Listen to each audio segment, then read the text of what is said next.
Hey there, it's Belinda Weaver here. I've just been doing some reflecting on the things that I've learned this year and the things that I want to learn next. And I've also been reflecting on the things that I tell myself, the things that I can't do or that just aren't me. And that led me to things that I've actually thought I wasn't good at, that I have learned and that I've got better at, that I've tried and that I've improved. And all these kind of things, they're just muscles you have to invest in to get stronger, right? And so many people think about writing like this. I mean, some people make it look really easy. Maybe that's me for you. I make writing copy look really easy. But, I got 10 years under my belt.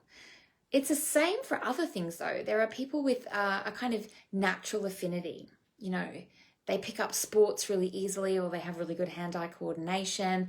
Maybe they have an affinity for music, right? Or maybe kind of detail-oriented problem solvers.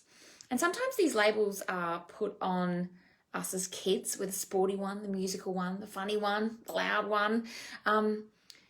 But just because we have this label, just because we have potential, just because we find something a little easier at the beginning, doesn't mean we're going to end up being really good at it. Doesn't mean that we're going to be successful at it.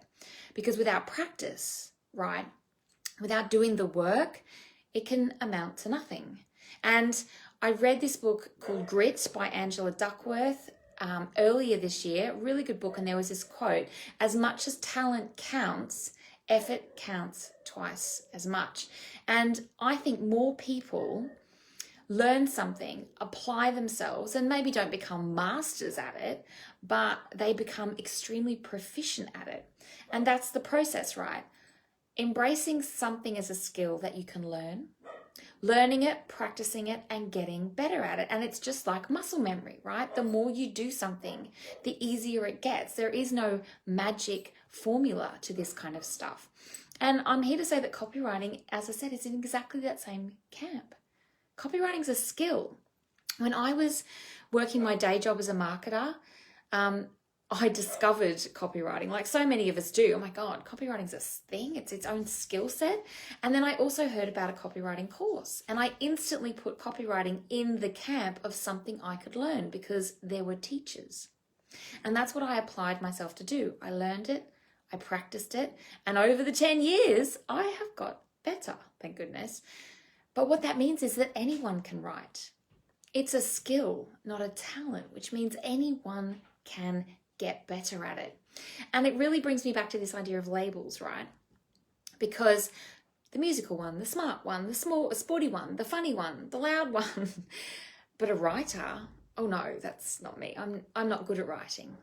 And I never would have called myself a writer. It's only until recently that I would even dare utter the word I'm a writer when people ask what I did, because that felt like someone different, like people who write fictional stories. That's a proper writer. But that's the thing about labels, right? They hold us in and they hold us back from doing stuff that we really want to do. And they often come from childhood. But, I am this and I'm not that. But sometimes with writing, it comes from something someone said about our writing once. We might have got like a negative comment about some writing we did, probably in high school. That's when it all happens, right? And the thing about that is that those labels and those words tend to super glue themselves to our brain, and we don't unstick them regardless of the proof that is around us. So these labels kind of shape who we are, but also who we are not.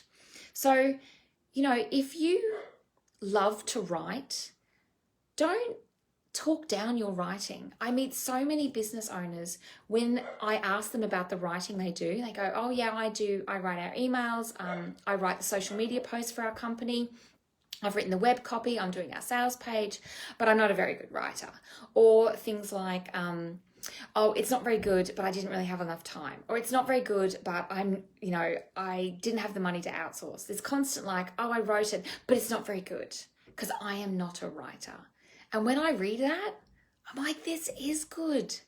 Because as a business owner, your copy is infused with your passion and your purpose and your enthusiasm for what you do and your genuine love and respect for your customers. That comes through, right?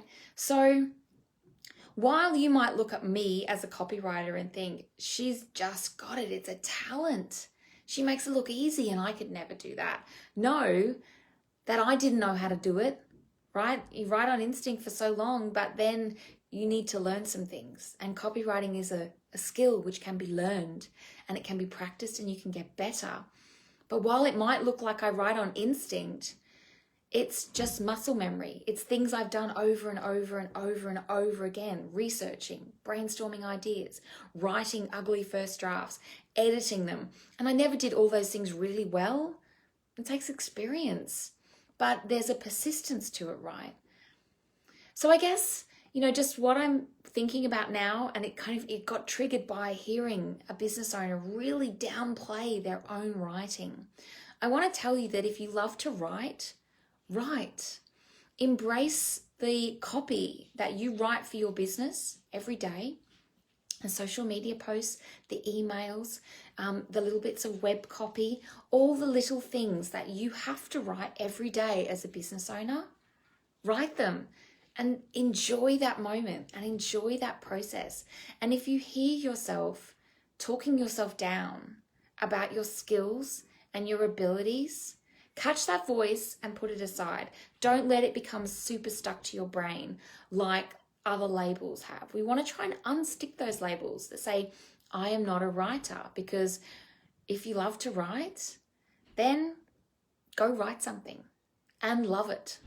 And if you want to get better, then figure out how to get better. But don't stop yourself from enjoying that moment. If you want to write, go and write and love it. All right, that's all I got. I hope you're having a great day.